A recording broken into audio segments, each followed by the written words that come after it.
मुझे जिस क्षेत्र में सर्वश्रेष्ठ कर दिखाऊंगी, औरों से अलग हूँ दिखने में, औरों से अलग हूँ दिखने में, कुछ अलग करके ही जाऊंगी।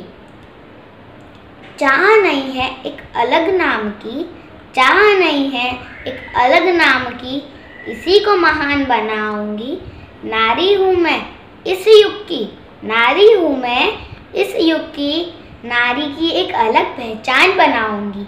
जय जिनेंद्र। इन्हीं लाइनों को सच करने वाली एक महिला आज हमारे साथ है। मैं सौम्या मेहता आपका हार्दिक स्वागत करती हूँ आपके अपने शो मेरा कार्य ही मेरी पहचान में सुधा जी नाहटा का। स्वागत है सुधा जी। Thank you Saumya. इससे पहले हम सुधा जी से और बातें करें, मैं आप सबको सुधा जी का संक्षिप्त में परिचय दे दूं। सुधा जी का जन्म बीकानेर में हुआ और उन्होंने अपना प्रारंभिक अभ्यास भी बीकानेर में और उसके बाद मुंबई में आगे का अभ्यास किया। विवाह के बाद अब सूरत शिफ्ट हो गई क्योंकि आपके पिताजी और दादाजी आरएसएस से जुड़े हुए थे और बचपन से आप भी आरएसएस की विचारधारा के काफ़ी करीब थी। सूरत में 2011 में मौका मिलते ही आपने बीजेपी ज्वाइन कर ली। आप पहले वार्ड में आप महामंत्री रह चुकी हैं। उसके बाद 2015 में बीजेपी ने आपको कॉरपोरेटर का टिकट दिया और आप भारी बहुमत से विजय हुई। आपका 5 साल का कार्यकाल निर्विरोध रहा और 3 साल तक आप ड्रेनेज समिति की अध्यक्ष भी रह चुकी हैं और कोरोना काल में आप किट वितरण करने भी जाती थी। आप कई संस्थाओं के साथ मिलकर फूड पैकेट वितरण, किट वितरण और पीपीई किट वितरण भी कर चुकी हैं। तो आइए जानते हैं ऐसे अपने दम पर खड़ी महिला की कहानी, उनकी ही जुबानी। सुधा जी, सबसे पहले आप हमें ये बताइए कि एक हाउसवाइफ होते हुए भी आपको राजनीति ज्वाइन करने का थॉट कहाँ से आया? सौम्या, जैसा कि आपने मेरे परिचय में बताया कि मेरे दादाजी और मेरे पिताजी जो हैं वो आरएसएस की विचारधारा को बिलोंग करते हैं। तो जब हम छोटे होते हैं तो आसपास का माहौल जिस तरह का होता है और जो विचारधारा घर में चल रही होती है वो कहीं ना कहीं बैक ऑफ द माइंड हमारे ऊपर भी उसका असर रहता है। और कभी ऐसा जब वक्त आता है तो शायद वो सारा नॉलेज या वो क्लिक होता है और उसको एक मुकाम हासिल होता है। तो इस तरह से घर में माहौल ऐसा था कि एकदम बीजेपी की विचारधारा को बिलोंग करते थे, आरएसएस से जुड़े हुए थे फादर मेरे उनके बचपन में। मतलब आज वो 70 साल के हैं और वो जब 10-12 साल के थे तब से वो शाखा में जाते थे बीकानेर में। तो घर का माहौल ऐसा था कि उस तरह के परिवेश में ढलने में सहूलियत रही और ऐसा कुछ डेस्टिनी या ऐसा सोच के कुछ नहीं ज्वाइन किया था बीजेपी को, एक कार्यकर्ता के तौर पे ज्वाइन किया था। फिर बाद में जो पार्टी को अच्छा लगा उन्होंने किया, लेकिन उस विचारधारा को बिलोंग करते थे तो उस विचारधारा के साथ खड़े रहने का और उसके साथ समाज सेवा करने का जो इच्छा थी तो बीजेपी के माध्यम से, उनकी विचारधारा के माध्यम से, हमारी विचारधारा के माध्यम से उसे पूरा करने का एक सौभाग्य मिला। आप घर गृहस्थी और राजनीति में तालमेल कैसे बिठाती हैं? मुझे लगता है कि कोई भी, चाहे वो पुरुष हो चाहे महिला हो, जब आप घर गृहस्थी के साथ बाहर भी कुछ काम करने के लिए जाते हो तो आपका टाइम मैनेजमेंट और लाइफ की आपकी प्रायोरिटीज़, जो कामों की प्रायोरिटीज़ आप तय करते हैं सुबह उठ के, अगर उसको सुबह से ही एक फिक्स कर लिया जाए छोटे छोटे गोल्स बना के, तो फिर थोड़ा आसान हो जाता है। क्योंकि टाइम जितना है उसमें से हमको प्रायोजित करना होता है कि हम बाहर कितनी देर रहेंगे, तो उससे पहले घर का काम कैसे निपटा के जाएं, वापस आने के बाद कैसे करें। तो मुझे लगता है टाइम मैनेजमेंट और प्रायोरिटीज़ किसी भी इंसान की फिक्स होनी चाहिए कि उसे किस तरह से प्रायोरिटाइज करना है अपने कामों को। आगे आप हमारे दर्शकों को बताइए कि आप एक धार्मिक परिवार से बिलोंग करती हैं और कहते हैं कि राजनीति में शुद्धता की थोड़ी सी कमी है। तो आप बीजेपी से जुड़ी हुई थी तो भी धर्म की भावना आपके मन में कैसे समायोजित रहती थी? और मुझे लगता है कि एक जैन धर्म के परिवार में जन्म लेने पे जैसे हम बचपन से जिन संस्कारों के साथ हमारा सिंचन हुआ, वो मुझे लगता है ब्लड में घुला मिला है। आप बाहर जाओ, घर के अंदर रहो, कहीं पे भी रहो, लेकिन एक जो बचपन से हमारे संस्कार जो हमारे अंदर आए हुए होते हैं कि किसी का बुरा नहीं करना है, जीव हत्या से, वो जो एकदम मौलिक चीज़ें जो मानवता के लिए ज़रूरी है। तो अगर आप राजनीति भी कर रहे हो तो आप लोगों के वेलफेयर के लिए ही जाते हो, उसमें लोग आपको अप्रोच करते हैं, तो वो जो भावना, वो धार्मिकता, और मैं उसको बहुत अलग करके नहीं देखती। मुझे लगता है कि मैं जब समाज सेवा भी कर रही हूँ या राजनीति के माध्यम से कर रही हूँ, तो भी मुझे तो वो भी उतना ही धार्मिक ही लगता है कि किसी न किसी वे में हम लोगों के काम आ रहे हैं। उस टाइम पे वो तकलीफ़ में होते हैं जब हमें अप्रोच करते हैं, कहीं ना कहीं उनका कोई काम अटका हुआ होता है, कुछ उनकी तकलीफ़ होती है, और आप उस टाइम पे उनके साथ खड़े रहते हो जब वो तकलीफ़ में हैं, तो वो कहीं ना कहीं वो धार्मिकता जैसा ही है, समाज सेवा ही है। तो मेरा अगला सवाल है कि क्या आप जैन महिलाओं को राजनीति में आने का संदेश देना चाहती है या नहीं, क्योंकि कहते हैं कि राजनीति एक गंदा दलदल है। मुझे ऐसा लगता है कि हर इंसान अपने पसंद के विषय या पसंद के फील्ड चूज़ करता है ना, कि उसे क्या बनना है, क्या जाना है। कोई भी ऐसा इंसान, वो जैन हो या बिना जैन हो, अगर वो सच में समाज सेवा की तरफ आगे बढ़ना चाहते हैं, तो मुझे लगता है कि राजनीति के माध्यम से भी समाज सेवा आराम से की जा सकती है। और दलदल जैसा मैं कुछ नहीं समझती। आपका मन, आपके विचार पाक साफ शुद्ध होने चाहिए। जैसे आप होते हैं वैसे आप बनते हैं। आप उतने ही निखालस रह के, उतने ही शुद्ध सज्जन रह के अच्छा और सामाजिक कार्य कर सकते हैं। और सभी लोगों को मुझे लगता है कि समाज सेवा जो करना चाहते हैं तो उन्हें सोचना चाहिए इस बारे में। तो आगे आप हमें यह बताइए कि जब आप बीजेपी में आपका 5 साल का कार्यकाल चल रहा था, तो उसमें आप 3 साल तक ड्रेनेज समिति की चेयरमैन रही, तो उसमें आपका अनुभव कैसा रहा? 5 साल के कार्यकाल में मैं 2.5 साल तक ड्रेनेज कमेटी की चेयरमैन रही। ड्रेनेज कमेटी का अनुभव मुझे बहुत ही शानदार रहा। एक तो उसी टाइम पे मुझे कॉरपोरेटर का भी अनुभव हो रहा था, और उसके साथ साथ चेयरमैन, ड्रेनेज कमेटी का चेयरमैन का भी अनुभव एक साथ हो, तो मुझे बहुत कुछ सीखने को मिला।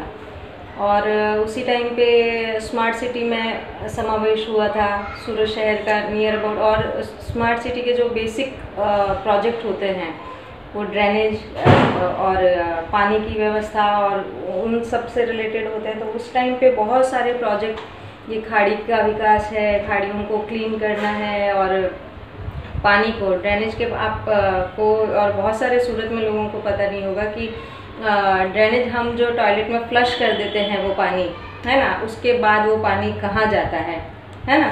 आप सोचोगे कि जब आप के टॉयलेट से फ्लश होने के बाद वो कहाँ जाता होगा, क्या होता होगा। तो ड्रेनेज कमेटी सूरत एक ऐसा शहर है जहाँ पे कि इतने सारे STPs हैं, बहुत सारे पंपिंग स्टेशन हैं, जो आपके घर से वहाँ जो बाहर निकल के, सोसाइटी के बाहर निकल के पूरी बड़ी बड़ी पाइपलाइनें बिछी हुई है, जहाँ से वो पानी होता हुआ जाता है, फिर उसको शुद्ध किया जाता है।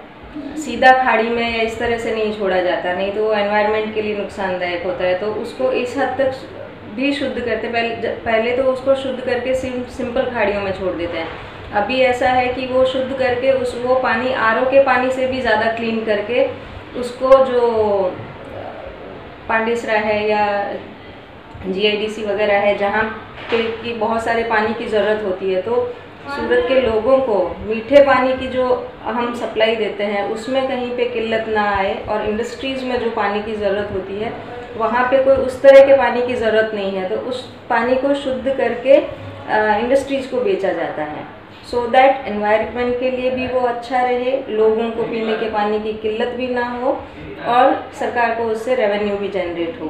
तो ये अपने आप में उस पोर्टफोलियो को चलाना, उसके बारे में जानना और उसके लिए काम करना मेरे लिए बहुत गर्व भरा रहा। मैं तहे दिल से मतलब हमारी पार्टी का शुक्रिया अदा करती हूँ कि उन्होंने मुझे ये काम सीखने का मौका दिया।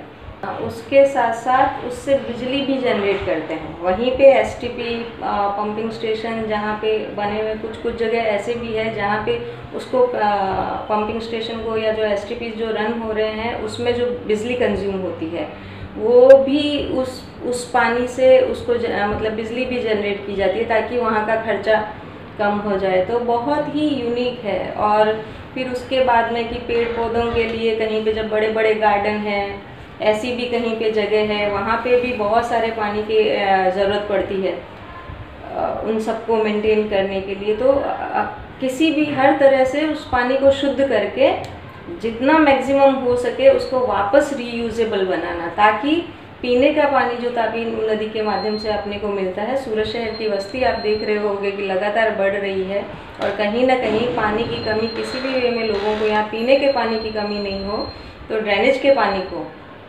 मैक्सिममली यूज़ करके उसका निराकरण किया जाता है, सो दैट वो कहीं पे गंदगी भी नहीं क्रिएट करे, एनवायरनमेंट के लिए भी हानिकारक नहीं हो और पानी की ज़रूरतों को भी वो पूरा करें। आप राजनीति में किस्मत का कितना हाथ मानती हैं? क्योंकि कभी कभार लायक व्यक्ति को भी टिकट नहीं मिलता और मिलता है तो इलेक्शन में हार हो जाती है। ये तो मतलब क्या बताऊँ, मैं तो देखो भगवान में मानने वाले इंसान हूँ, है ना। तो राजनीति में ही क्यों, मैं तो हमेशा ऐसा मानती हूँ कि हर आदमी का अपना जो वो अपने पिछले जन्मों के कर्मों से अर्जित करके लाया होता है वो भी कहीं किस्मत होती है। उसके बाद में आप जो अभी जी रहे हो और उसमें अपने किस तरह के कर्म आप करते हो, उस कर्मों का जो फल मिलता है वो भी किस्मत है। तो कहीं ना कहीं किस्मत का तो उसमें अपने कर्मों का फल तो मिलता ही है। और लायक ये कोई एक ऐसा है नहीं कि एक आदमी कभी एक बार किसी पोस्ट पे आ गया तो उसके बाद कभी किसी को कुछ नहीं मिलेगा, ऐसा तो कुछ है नहीं। ये तो सतत चलने वाली प्रक्रिया है। किसी का हर पोस्ट चाहे वो कुछ भी हो, कोई 5 साल की होती है, कोई 3 साल की होती है, कोई 2 साल की है, तो वो सतत चलने वाला है। किसी को एक बार में नहीं मिली तो उसे ज़िंदगी में कभी नहीं मिलेगी, ऐसा भी कुछ नहीं है ना। तो ये चलने वाली प्रोसेस है। तो कभी किसी को चांस मिलता है, कभी किसी को चांस मिलता है, ऐसा है। इस बार आपने जानबूझकर इलेक्शन नहीं लड़े, तो क्या आप वापस राजनीति में जाना नहीं चाहती? अर्थात फ्यूचर का क्या प्लान है? हाँ, इलेक्शन नहीं लड़ा ये बात ठीक है, लेकिन मैं सक्रिय कार्यकर्ता हूँ हमारी पार्टी की, भारतीय जनता पार्टी की, और मैं बीजेपी में ही हूँ। और पार्टी किसको टिकट देती है नहीं देती है, आगे क्या पोस्ट देती है, क्या करती है, ये पार्टी का विषय है, ये वो लोग नक्की करते हैं। हम कार्यकर्ता के तौर पे हमेशा हमारी पार्टी के लिए खड़े हैं और हमेशा खड़े रहते हैं। आज भी हम जो भी काम होता है, हमारी पार्टी का जो भी काम होता है वो बहुत मन से करते हैं। बाकी जो भी उनको नक्की करना होता है वो अपने हिसाब से उनका डिसीजन लेते हैं। कहते हैं कि हर सफल व्यक्ति के पीछे किसी न किसी महिला का हाथ होता है, तो क्या किसी सफल महिला के पीछे किसी पुरुष का हाथ हो सकता है? अर्थात आप अपनी सफलता में अपने धर्मपति और अपने पारिवारिक सदस्यों का कितना सहयोग मानती हैं? मुझे लगता है कि सफल होने के लिए, आगे बढ़ने के लिए, और संघर्ष हमेशा आदमी के जीवन में रहता ही है। तो कोई मतलब आप एक पोस्ट पे आ गए तो सफल हो गए या निसफल हो, अगर नहीं मिली तो निसफल हो गए, ऐसा भी नहीं मानना चाहिए। लाइफ अपने आप में एक संघर्ष भरी यात्रा है। तो परिवार के सदस्यों का तो बट ऑब्वियस है कि उनका साथ और सपोर्ट हमेशा ही रहता है, नहीं तो आप कुछ नहीं कर सकते। मैं लकीली मेरे परिवार में सभी का बहुत सहयोग है मुझे, तो बहुत आराम से मैं सारी जिम्मेदारियां पूरी करती हूँ। आमतौर पर महिलाओं को राजनीति के अखाड़े में अपने पति, भाई और पिताओं के पीछे खड़ा किया जाता है, तो कितना मुश्किल है एक महिला के लिए राजनीति में आगे आना? पहले तो मैं आपके क्वेश्चन से थोड़ा सा पार्ट ऑफ दूसरा जवाब देना चाहूँगी कि देखिए, राजनीति में आप किसी पोस्ट पे आगे जाना चाहते हो आगे, तो एक लीडरशिप क्वालिटी है वो होनी चाहिए। अब लीडरशिप में आपको किसी को अच्छा भाषण देना आता है, या मतलब लीडरशिप को मैं एक बहुत बड़े व्यापक तौर पे देखती हूँ। मतलब जो आदमी, अगर आप घर भी चला रहे हो, अगर आपके अंदर उतना टैलेंट है कि आप सब कुछ अपने खभों पे लेके चल सकते हो, कोई डिसीजन मेकिंग कर सकते हो और किसी काम को एग्जीक्यूट कर सकते हो, है ना, तो वो आपके अंदर जो क्वालिटीज़ होती है वो आपको आगे बढ़ने के लिए इंस्पायर करती है। वो महिला हो, पुरुष हो, कोई भी हो, उन जिनके अंदर जो भी राजनीति में आना चाहते हैं या लाइफ में कहीं पे भी सफल होना चाहते हैं, उनको अपने अंदर सबको साथ लेके चलने का जो गुण है वो उनके अंदर होना चाहिए। सबसे आगे अगर कोई समस्या आई तो सबसे आगे आके आप उसको हैंडल कर सकते हो क्या, लोगों को साथ रह के चल सकते हो क्या, कोई आपके साथ नहीं खड़ा है तो भी उस परिस्थिति में क्या आप अकेले अपने दम पे उस परिस्थिति को फेस कर सकते हो क्या। तो इन सारी चीज़ों की क्वालिटी आपके अंदर होनी चाहिए। कभी ऐसा हो सकता है कि जेंट्स किसी क्राइटेरिया में सेट नहीं हो रहा हो तो उनकी फैमिली में से भी किसी को टिकट देते हैं, लेकिन अल्टीमेटली वो एक चांस हो सकता है, लेकिन वो चांस आपको प्रूव करने के लिए दिया जाता है। आप चाहे महिला हो चाहे आप पुरुष हो, आपको कभी कभी बाय चांस भी कभी आपको एक चांस मिल सकता है कि आपके परिवार में किसी समीकरणों की वजह से कहीं पे महिला को देना भी पड़ा या कभी जेंट्स को देना पड़ा। आप किसी को भी जब एक पद मिलता है, चाहे वो कोई भी संस्था हो, चाहे वो सामाजिक संस्था हो चाहे वो राजनीतिक संस्था हो, वो पद आपके लिए एक चांस होता है अपने आप को प्रूव करने के लिए, है ना। तो आपको वो लीडरशिप क्वालिटी आपके अंदर होनी चाहिए, वो आपको आगे लेके जाती है। तो आपका फिर उसके बाद में आपका महिला होना पुरुष होना फिर वो मायने नहीं रखता, फिर आपकी अपनी क्वालिटी जो आपने प्रूव की है उसके दम पे आपके लिए आगे के रास्ते खुलते हैं। मेरा आखिरी सवाल ये है कि आपको इस प्रोग्राम में आकर कैसा लगा? सोम्या, सबसे पहले तो इस शो का अट्रैक्शन आप हो, एक इतना छोटी उम्र में आप इतने अच्छे से आपने इंटरव्यू किया, तो मैं आपके सामने थोड़ा नर्वस फील कर रही हूँ कि मेरे कैसा लग रहा है। मुझे बहुत अच्छा लगा आपके शो में और आपसे मिलके भी बहुत अच्छा लगा। मैं आपके उज्जवल भविष्य की मंगल कामना करती हूँ। और अभी आप मेरे से पूछ रहे थे कि राजनीति में आने के लिए आप दूसरों को इंस्पायर करोगे क्या, तो मैं चाहती हूँ कि मुझे लगता है कि आपके अंदर लीडरशिप क्वालिटी है। मैं आपके और आपके परिवार के लोगों को ये संदेश देना चाहूँगी कि आप इन्हें और रिफाइन करें और मजबूत एक इंसान बनाएं, ताकि आप आगे जाके देश के और समाज के और राष्ट्र के काम आ सके। मेरी यही मंगल भावना आपके लिए। Thank you so much. सबसे पहले तो आपको थैंक यू।